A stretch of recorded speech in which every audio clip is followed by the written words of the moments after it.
Hello, नमस्कार प्यारे बच्चों। मैं Vijay Bansal, math lecturer, Jakhal block, district Fatehabad से, हरियाणा एजुकेशन डिपार्टमेंट। आज हम अपनी मैथ की क्लास के अंदर कुछ सीखेंगे। हाँ जी प्यारे बच्चों, जो हमारे पास चल रहा है हमारा टॉपिक क्लास 12th का, हमारा जो 11 चैप्टर है 3 डायमेंशनल ज्योमेट्री, ठीक है, उसी की हम एक्सरसाइज 11.3, ठीक है, इक्वेशन ऑफ प्लेन के बारे में हम स्टडी कर रहे हैं। हमने अपनी पिछली वीडियो के अंदर इक्वेशन ऑफ प्लेन को ड्राइव करना सीखा, ठीक है, कि प्लेन की इक्वेशंस को हम किस प्रकार से बनाएंगे, उसके बारे में हमने स्टडी की, ठीक है।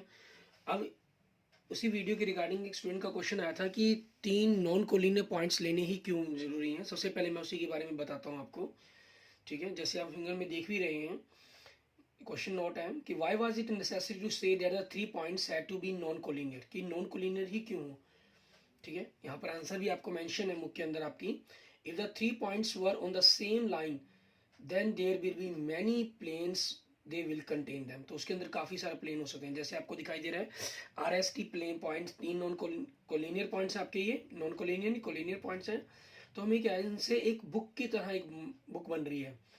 जैसे लिखा भी हुआ है, these planes will resemble the pages of a book where line containing the points R, S and T are members in the binding of the book। Means तीनों मिलकर अगर कोलिनियर पॉइंट्स हैं तो आपके नंबर ऑफ प्लेन्स बना देंगे, जिससे हमारे पास वो एक फॉर्म के रूप में, एक बुक की फॉर्म के रूप में बन जाता है हमारा, ठीक है। अब इसी चीज के अंदर आगे हम स्टडी करते हुए देखते हैं। हमारे पास intercept form of the equation of a plane, ठीक है। जैसे आपके पास देख रहे हैं कि आप x axis, y axis and z axis, ठीक है, तीनों के ऊपर ये कट कर रहा है कोऑर्डिनेट पी के आर के रूप में, ए 0 0 0 बी ए 0 0 सी, ठीक है। तो जो हमारी इक्वेशन ऑफ प्लेन बनेगी वो क्या बनेगी, x by a y upon b and plus z upon c is equal to 1 हमारे पास, जहाँ ए बी सी हमारे पास क्या होगी, हमारे इंटरसेप्ट होगी, ठीक है। अब इसी पर बेस्ड आप देखें एग्जाम्पल नंबर 19, इसमें हमें क्या कह रहा है, कहना find the equation of plane with intercept 2, 3 and 4 on the x y and z axis, ठीक है। अब क्योंकि वो इन इक्वेशन ऑफ प्लेन आपके पास इक्वेशन ऑफ द प्लेन भी क्या होगी, ये हमने ऊपर बात की है, x by a y upon b plus z upon c equal to 1, ठीक है। अब क्योंकि ए इन्होंने कितना दिया 2, बी कितना दिया 3 एंड सी कितना दिया 4, ठीक है, इसलिए आपके पास क्या हो जाएगा, x by 2 y upon 3 plus z upon 4, ठीक है, इक्वल टू 1 आपके पास।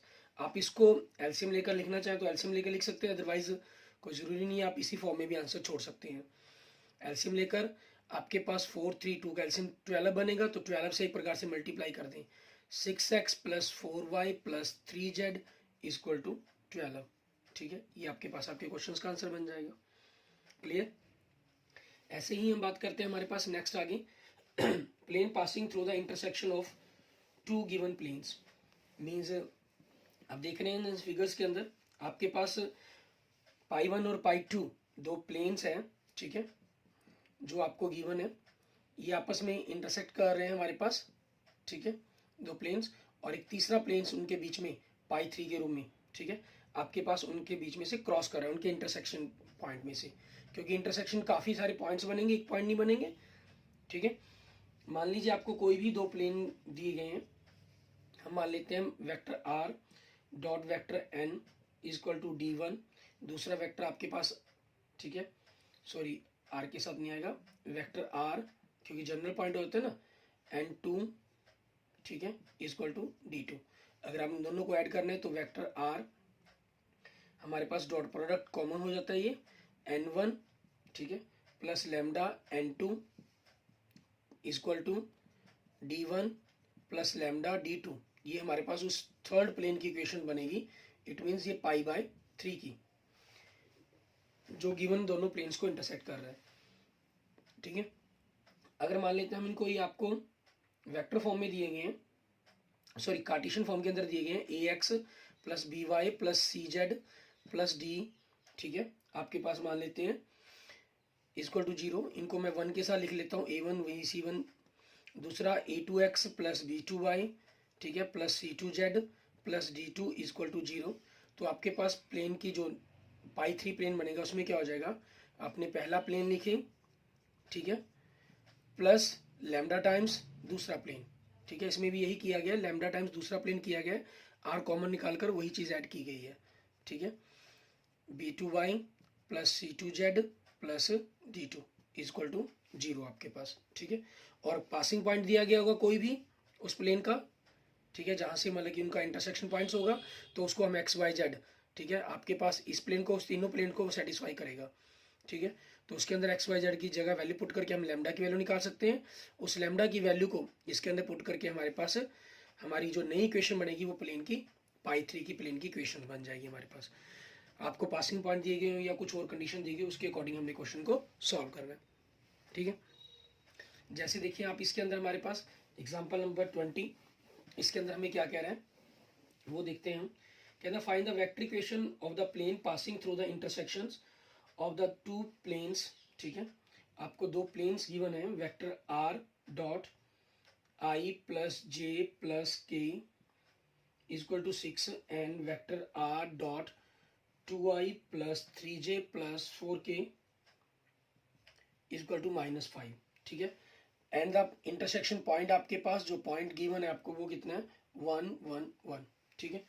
अब हमारे पास इसमें आपके पास चॉइस रहती है, आप चाहें तो इसको वेक्टर फॉर्म के अंदर ही रखकर सॉल्व कर सकते हैं, आप चाहें तो कार्टेशियन फॉर्म के अंदर रखकर इसको सॉल्व कर सकते हैं, ठीक है, वो आपकी चॉइस पर डिपेंड करेगा, जैसे भी हम चाहें, आपको जो इजी लगे उसी मैटर के अकॉर्डिंग आप इन क्वेश्चन को सॉल्व कर सकते हैं, क्लियर।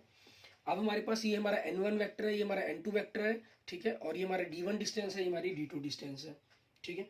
तो हमारे पास हम क्या लिखेंगे, इक्वेशन ऑफ प्लेन, ठीक है, इक्वेशन ऑफ द प्लेन आपके पास कहां से क्रॉस कर रहा है वो इंटरसेक्शन, ठीक है, equation of the plane passing through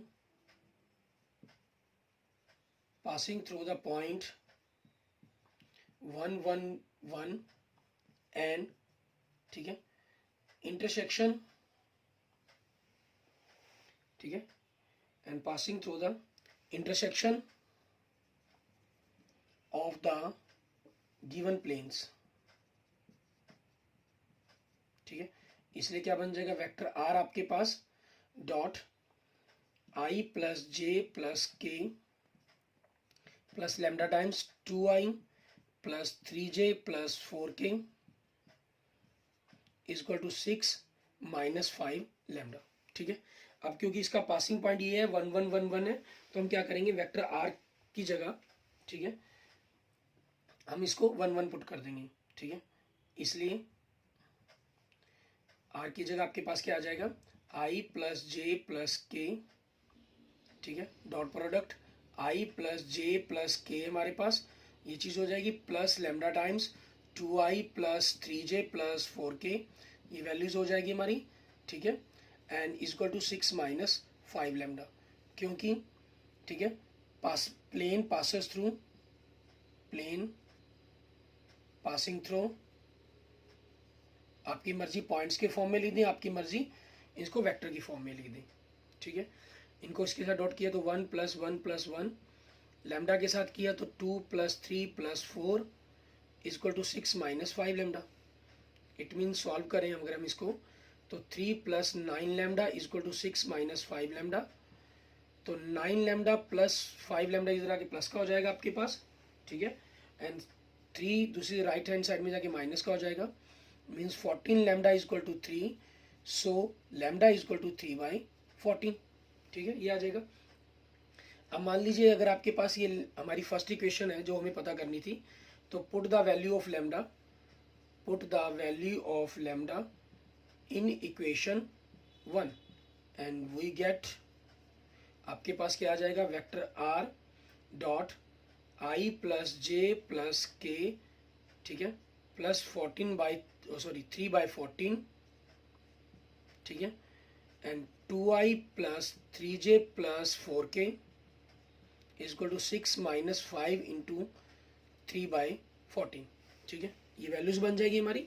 अब हमें इसको सिंप्लीफाई करना होगा, हम इनको सिंप्लीफाई करते हैं तो r डॉट ये आपके पास 3 इंटू 2 6/14 हो जाएगा, जिसको हमने 1 के अंदर ऐड करना होगा, ठीक है, 6/14 कह लीजिए या 6/17 कह लीजिए, वो आपकी चॉइस पर डिपेंड करता है।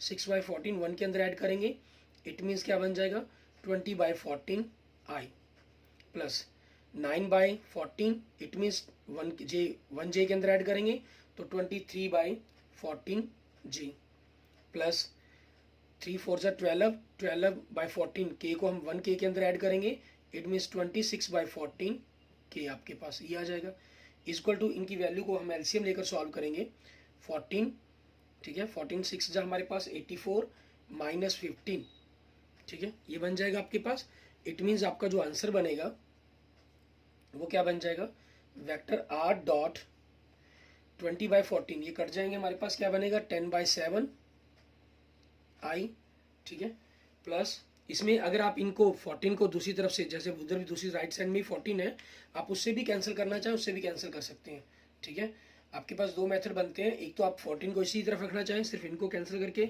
बाय 7 या जिस तरह मर्जी आंसर बनता है वो चीज़ हो सकती है एक दूसरी तरफ दोनों तरफ 14 कॉमन निकल खत्म होता है तो आप उस फॉर्म में लिख सकते हैं ठीक है आपके पास वो चॉइस है 20i प्लस 23j ठीक है प्लस 26k ये हो जाएगा इक्वल टू 69 ठीक है ये हमारे पास हमारे क्वेश्चन का आंसर बन जाएगा ठीक है आगे देखेंगे हमारे पास next coplanarity of two planes उसके बारे में हमें क्या करना है मान लीजिए आपके पास sorry to coplanarity of two lines के बारे में बात करनी है हमने प्लेन्स क्या क्या मैं अब आपको लाइन की इक्वेशंस की बात करते हैं तो लाइन की इक्वेशंस की क्या फॉर्म है मान लीजिए vector r is equal to a plus lambda a1 plus lambda b1 दूसरी आपके पास r2 क्या चीज़ है r वेक्टर क्या है a2 सेकेंड लाइन की इक्वेशंस होगी आपकी ये प्लस म्यू b2 आपके पास a1 और a2 आपके पास उस लाइन के पासिंग पॉइंट है और b1 b2 आपके पास उस लाइन के डायरेक्शंस पॉइंट है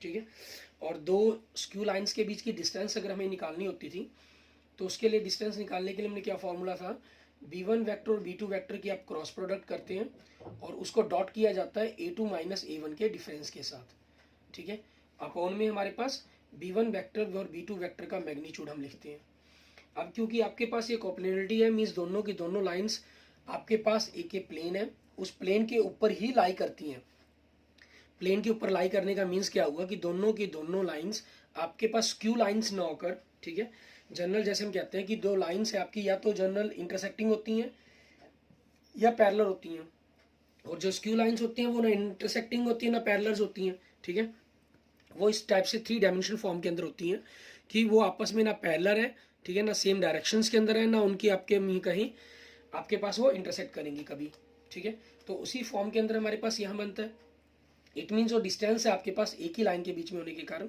वो जीरो हो जाती है मैग्नीट्यूड कभी जीरो हो नहीं सकता इट मीन्स आपके पास क्या कंडीशन बन जाती है b1 b2 की क्रॉस प्रोडक्ट और डॉट कर दें a2 माइनस a1 के साथ आपके पास ठीक है तो आपके पास आपका अगर जीरो आ जाता है दैट मीन्स दोनों लाइंस आपकी कोप्लेनर है मीन्स दोनों की दोनों लाइंस प्लेन के ऊपर लाई करती हैं और इसके लिए हमारे पास अगर हम कार्टेशियन फॉर्म के अंदर बात करें मान लीजिए b1 और b2 के जो डायरेक्शन रेशो हैं वो a1 b1 c1 है b1 के और b2 direction ratio a2 b2 और c2 है इनके जो कोऑर्डिनेट्स अगर हम कहें x1 y a1 के जो passing point x1 y1 z1 है और a2 के x2 y2 z2 है तो ये क्या हो जाएगा x2 माइनस x1 क्रॉस के कारण डिटर्मिनेंट आ गया ij के कारण क्योंकि डॉट प्रोडक्ट कर रहे हैं तो ij के कारण हमने इस वैल्यूज को इनसे मल्टीप्लाई कर देंगे ठीक है आपकी रो चेंज होगी ये क्लियर यहाँ से हम वैल्यू निकालेंगे अगर वो जीरो को लाई करती हैं इट मीन्स आपके पास दोनों की दोनों लाइंस उस प्लेन के ऊपर लाई करती हैं ठीक है अब इसी में चीज़ में देखिए हमें करना क्या होगा किस प्रकार से हमें क्वेश्चंस को डिस्कस करना है जैसे एग्जांपल नंबर 21 के अंदर हम देखते हैं एग्जांपल नंबर 21 हमें कह रहा है शो डेट द लाइंस दो लाइंस दी गई हैं आपको कोप्लेनर हमें कोप्लेनर शो करनी है आप दोनों लाइंस की इक्वेशंस को लिख लेते हैं x+3 upon -3 y-1 upon 1 z-5 upon 5 and x+1 upon -1 y-2 upon 2 z-5 upon 5 ठीक है आप कोप्लेनर शो करना है हमें अब यहाँ पर हम क्या करेंगे कंपैरिजन करके इनकी वैल्यूज को लिखने की कोशिश करते हैं सिर्फ ठीक है सो पासिंग पॉइंट ऑफ लाइंस ठीक है या सिंपल वैल्यू ही लिख लें हम x1 y1 के रूप में वो भी हमारी चॉइस हो सकती है x1 यहाँ से कितना हो गया -3 ठीक है आपके पास y1 कितना हो गया 1 एंड z1 कितना हो गया 5 और A1 की वैल्यू कितनी है -3, B1 की वैल्यू कितनी है 1 एंड C1 की वैल्यू कितनी है 5, ठीक है। एंड आपके पास x2 कितना है -1, y2 कितना है 2 एंड z2 कितना है 5, ठीक है। एंड A2 कितना है -1 एंड B2 कितना है 2 एंड C2 की वैल्यू कितनी है हमारे पास 5, ठीक है। सो नाउ कंसीडर, अब डिटरमिनेंट की वैल्यू हम सॉल्व करेंगे। हमारे पास x2 minus x1, y2 minus y1, z2 minus z1, a1 b1 c1, a2 b2 and c2, ठीक है। इनकी वैल्यूज को रखेंगे हमारे पास। -1 -3, तो आपके पास कितना हो गया 2 हो गया, ये 2 -1 1 आ गया एंड 5 -5 0 आ गया।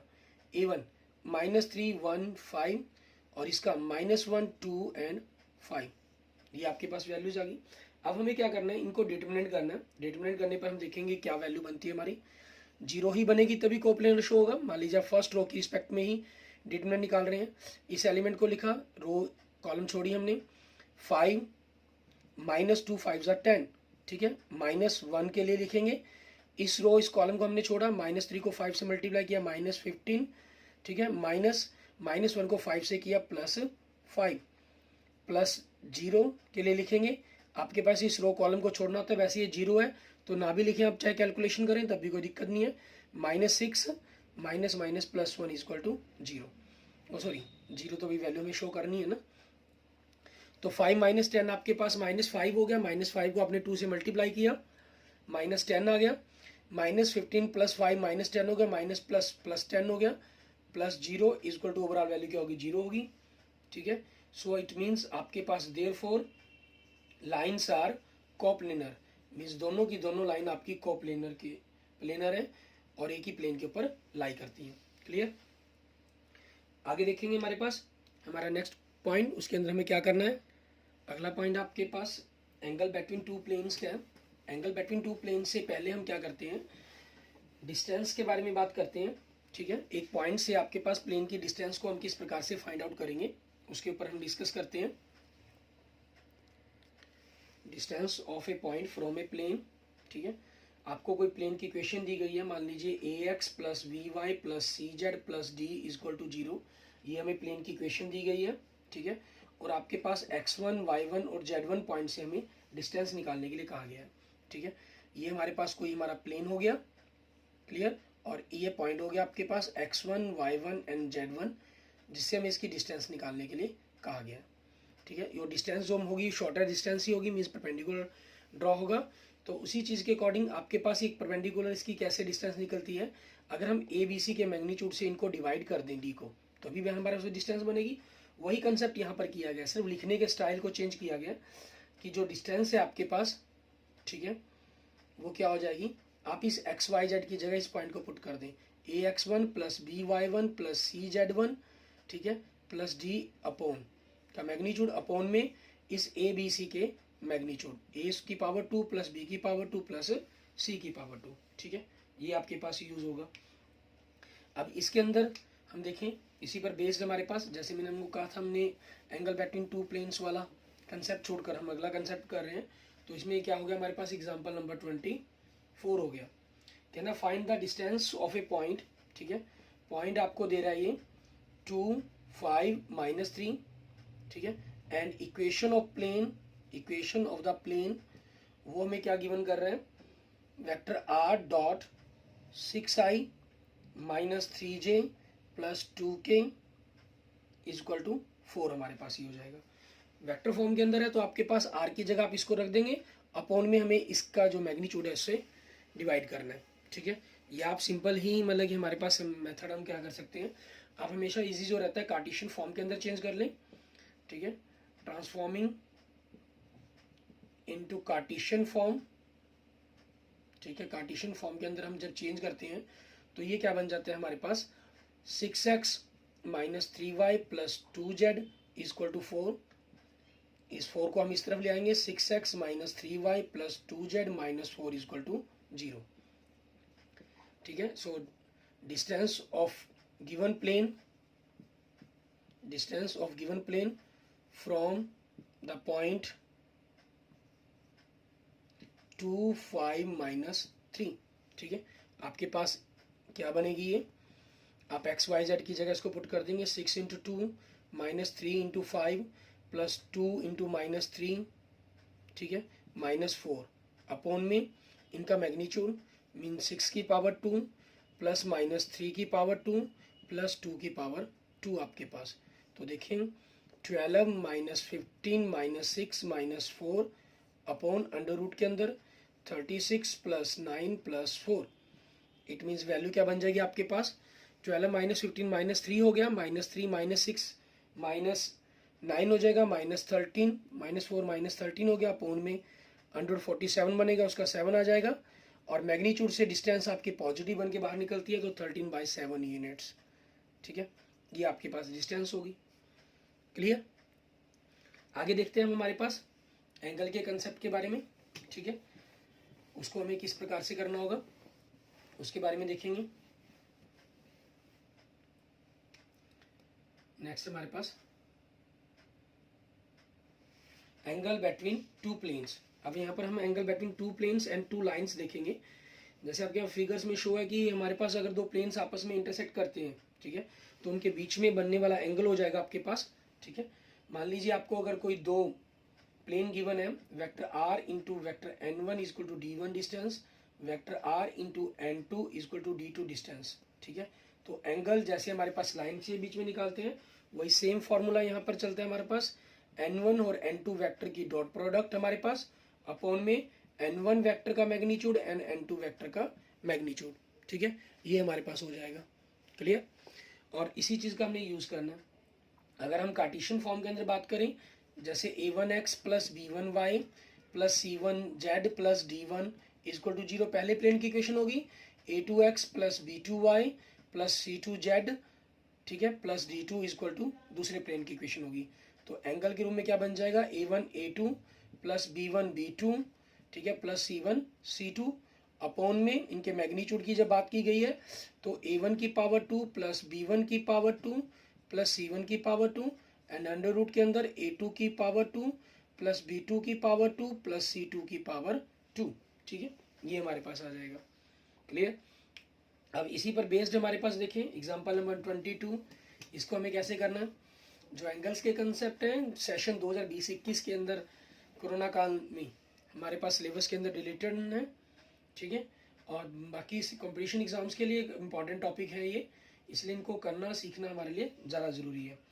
Find the angle between two planes हमारे पास। ठीक है, इक्वेशन ऑफ प्लेन्स आपको जो गिवन है वो क्या है हमारे पास, r 2x + y - 2z equal to 5 and 3x - 6y - 2z equal to 7 हमारे पास। ठीक है, तो इनको अगर हम वेक्टर फॉर्म के अंदर यहाँ से पता भी करना चाहे हमारे पास वेक्टर, तो ठीक है, हमारा जो n1 वेक्टर है हमारे पास वो क्या बनेगा 2i। ठीक है, हमारे नॉर्मल वेक्टर्स कह लीजिए इनको, और n1 भी लिख लेंगे डायरेक्ट तब भी कोई प्रॉब्लम नहीं है, plus j - 2k and vector n2 हमारे पास। ठीक है, मैं इसको वेक्टर फॉर्म में कन्वर्ट करके लिख रहा हूँ। कार्टेशियन फॉर्म में करना चाहे तो कार्टेशियन फॉर्म में कर सकते हैं आप, डायरेक्शन रेशियो से लिख देंगे 2 1 - 2 3 - 6 - 2। ठीक है, उसके अकॉर्डिंग सॉल्व कर लेंगे इनको। 3i, ठीक है, -6j - 2k आपके पास। अब n1 वेक्टर का मैग्नीट्यूड आपके पास, तो 2 की पावर 2 आपके पास, 1 की पावर 2 -2 की पावर 2 आपके पास। It means 4 + 1 + 4, it means √9, it means 3। ठीक है, n2 वेक्टर्स का मैग्नीट्यूड आपके पास। ठीक है, इसके कोफिशिएंट क्या है आपके पास 3 -6 एंड -2, सभी की पावर 2 करके इनको ऐड करेंगे हम। 9 + 36 + 4, इट मीन्स 49, इट मीन्स 7। और n1 वेक्टर और n2 वेक्टर की डॉट प्रोडक्ट करें तो 2 × 3, ठीक है, plus 1 × -6 plus -2 × -2 mean 6 - 6 + 4, it means आपके पास क्या वैल्यू आ जाती है इसकी 4 आ जाएगी। ठीक है, so angle between two planes, angle between two planes, ठीक है, इज cos थीटा हमारे पास मॉडुलस n1 वेक्टर का मैग्नीट्यूड n2 वेक्टर का मैग्नीट्यूड। मॉडुलस हम इसलिए लगा लेते हैं क्योंकि जो हम एंगल पता करते हैं वो हमारा एक्यूट एंगल ही पता करते हैं हम डायरेक्ट प्रकार से। ठीक है ना। अच्छा, क्वेश्चन नंबर 21 में हम 22 में हम देखा, हमने वेक्टर फॉर्म में किया क्यों, क्योंकि इन्होंने स्पेशल मेंशन कर दिया था आपको, ठीक है ना। अगर ये मेंशन ना करते कि वेक्टर मेथड का यूज करके करें, तो हम इनके अंदर कार्टेशियन का यूज कर देते, ठीक है।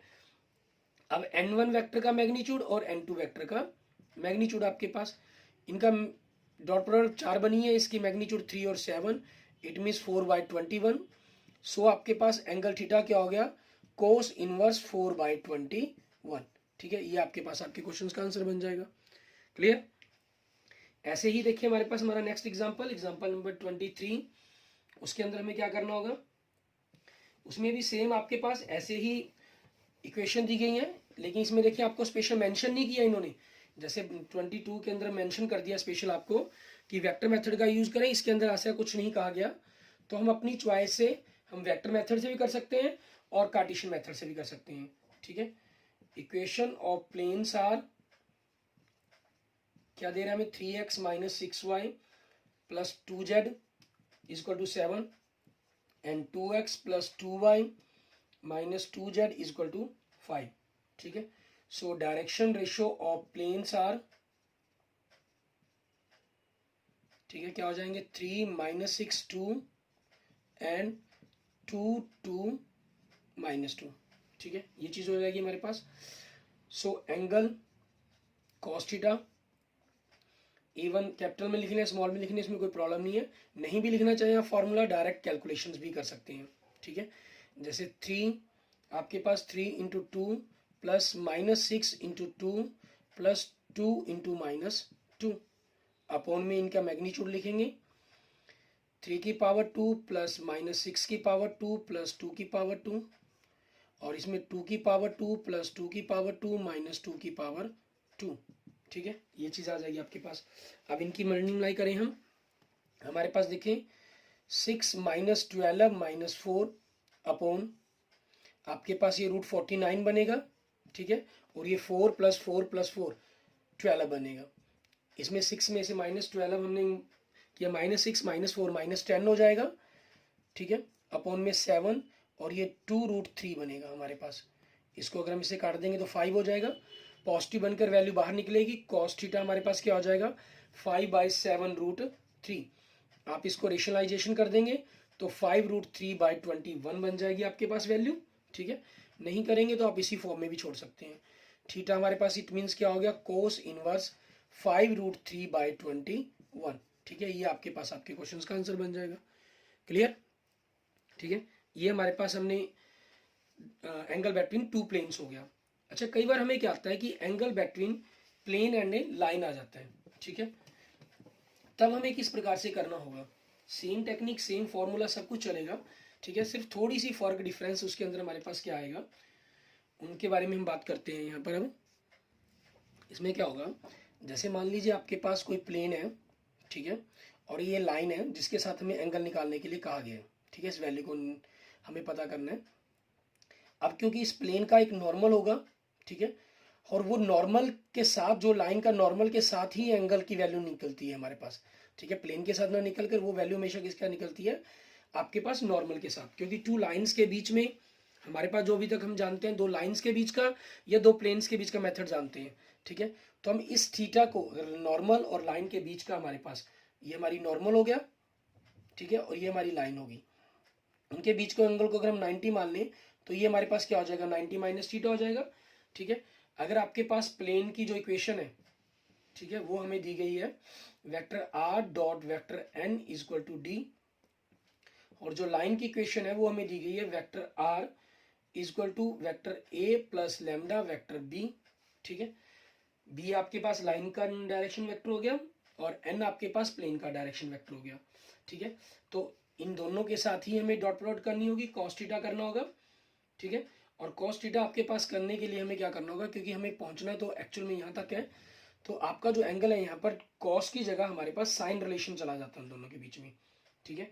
एंगल जो हमारे पास, हम कॉस थीटा को, क्योंकि थीटा तो आपके पास इन दोनों बीच में बना हुआ एंगल माना, तो आप इन दोनों लाइन और प्लेन के बीच में शो करने के लिए क्या हो गया, वो 90 - थीटा हो गया। कॉस 90 - थीटा के कारण वो क्या बन जाएगी, वैल्यू आपकी साइन थीटा बन जाएगी। इट मीन्स एंगल आपके पास क्या हो जाएगा, साइन थीटा, बी वेक्टर और एन वेक्टर की डॉट प्रोडक्ट अपॉन में वी वेक्टर का मैग्नीट्यूड, एन वेक्टर का मैग्नीट्यूड, मॉडुलस हमारे पास। ठीक है, अब जैसे एग्जांपल नंबर 25 के अंदर देखें, इसके अंदर हमें कह रहा है find the angle between the lines. आपको x plus 1/2 y mine upon 3 z minus 3/6 दी गई है। इट मीन्स वेक्टर बी आपके पास क्या है 2i plus 3j plus 6k। ठीक है, एंड इक्वेशन ऑफ प्लेन दे रहा है आपको 10x plus 2y minus 11z equal to 3। Means n vector आपके पास क्या है 10i plus 2j minus 11k आपके पास। तो आप क्या करेंगे बी वेक्टर का मैग्नीट्यूड निकाल लें। ठीक है, 2 की पावर 2 प्लस 3 की पावर 2 प्लस 6 की power 2, 4 plus 9 plus 36 root 49, it means 7। और एन वेक्टर का मैग्नीट्यूड निकाल लें आप, वो क्या आ जाएगा 10 की पावर 2 प्लस 2 की पावर 2 प्लस माइनस 11 की power 2, it means 100 plus 4 plus 121, it means 225, it means 15 हो जाएगी आपके पास वैल्यू। ठीक है, उसके बाद बी वेक्टर और एन वेक्टर की डॉट प्रोडक्ट करेंगे। ठीक है, इनकी डॉट प्रोडक्ट करें तो 2 into 10 plus 3 into 2 plus 6 into minus 11 means 20 plus 6 minus 66, it means minus 40। ठीक है, ये वैल्यू आ गई आपके पास। सो साइन थीटा आपके पास क्या हो जाएगा बी वेक्टर, ठीक है, और एन वेक्टर की dot product upon b vector का मैग्नीट्यूड, एन वेक्टर का मैग्नीट्यूड, ओवरऑल मैग्नीट्यूड। ये वैल्यू आपके पास -40 है, ये 7 है, ये 15 है हमारे पास वैल्यू। 5 से कट के 3, 5 से कट के 8, इट मीन्स प्लस पॉजिटिव 8/21 हो जाएगी वैल्यू। मीन्स एंगल क्या बन जाएगा आपके पास साइन इनवर्स 8/21। ठीक है, ये चीज हमारे पास ड्राइव हो जाएगा। क्लियर, ये जो थीटा रहता है हमेशा आपके पास वो नॉर्मल और लाइन के जो प्लेन का नॉर्मल है लाइन का उन दोनों के बीच में रहता है। हम जो डिस्कशन स्टार्ट करते हैं क्योंकि हमें यहाँ ये एंगल पता करने के लिए कहा गया है। ठीक है, तो हम इन दोनों के बीच में कॉस के साथ इसको यूज करते हैं, cos 90 माइनस थीटा, उसके कारण आपका ये जो रिलेशन बन जाता है वो साइन थीटा के अंदर कन्वर्ट हो जाता है। Okay, thank you friends, thank you students. अगर आपको मेरी वीडियो अच्छी लगे तो इसको लाइक करें, अपने दोस्तों मित्रों से इसको जरूर शेयर करें। किसी भी प्रकार की प्रॉब्लम के लिए आप मुझे कमेंट कर सकते हैं। अब आप अपनी एक्सरसाइज 11.3 को ट्राई करके देखेंगे और किसी भी प्रकार की प्रॉब्लम हो इसके लिए मुझे मैसेज करके बताएंगे। हम अपने नेक्स्ट लेक्चर्स के अंदर अपनी जो एक्सरसाइज है उसको भी ट्राई करेंगे, सॉल्व करने की कोशिश करेंगे। ठीक है, और अगर आपने मेरा यूट्यूब चैनल अभी तक सब्सक्राइब नहीं किया तो मेरी यूट्यूब चैनल विजय जाखल बंसल मैथ को जरूर सब्सक्राइब करें। Okay, thank you friends, thank you students.